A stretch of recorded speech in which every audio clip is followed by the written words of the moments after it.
one of the great things about Workshop is that we like to celebrate best practices.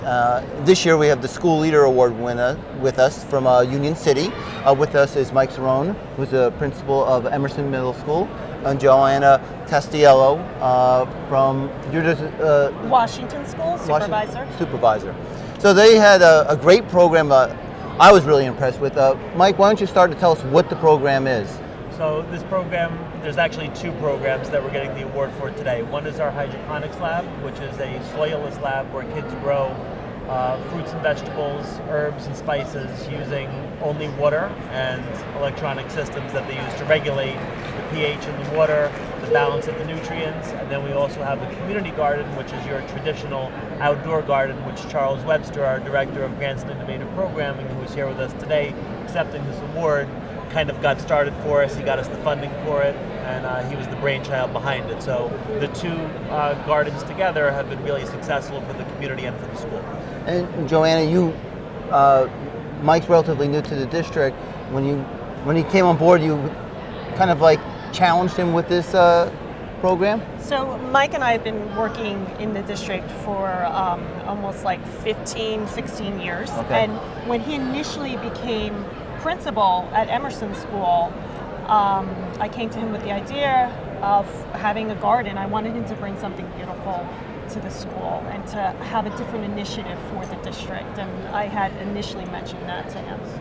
And how did the kids react to it? Well, at first, we started off with a room full of old lunch tables. So I had to somehow figure out a way to turn that into a functioning lab. And there was a lot of obstacles along the way, as with any major initiative that you try to pull off in a school. So it took us about a year to get the room cleaned out, we needed the correct airflow, we needed water, electricity. So a lot of people in the district came together, from our superintendent, Mrs. Abato, our facilities department.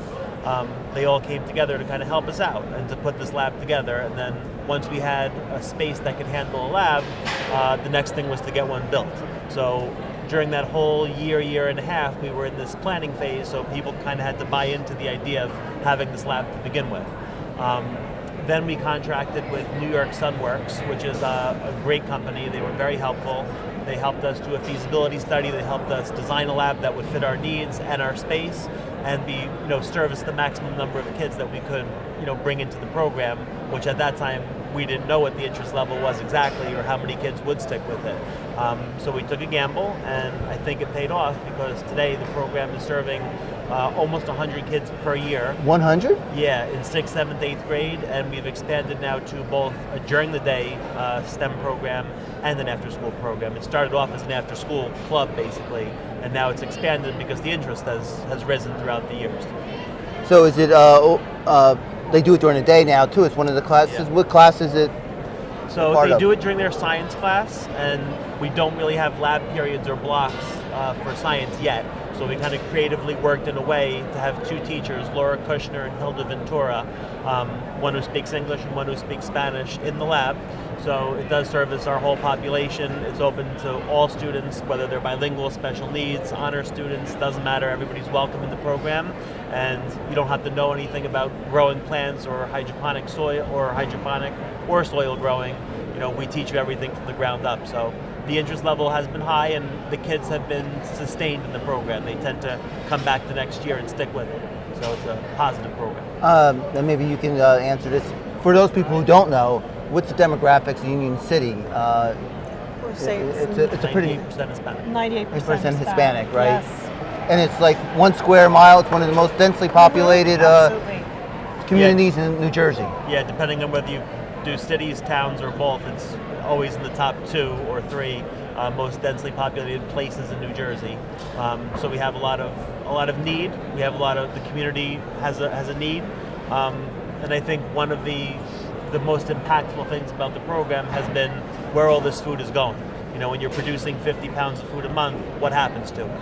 So one of the major things we've done is we've partnered with our mayor and state senator, Brian P. Stack, and he has a food pantry, so a lot of this goes directly back into the community. So now you have another layer of, beyond the STEM part of it, you now have kind of a community engagement piece to the whole program, and the kids can actually see where it's going and who they're giving it to.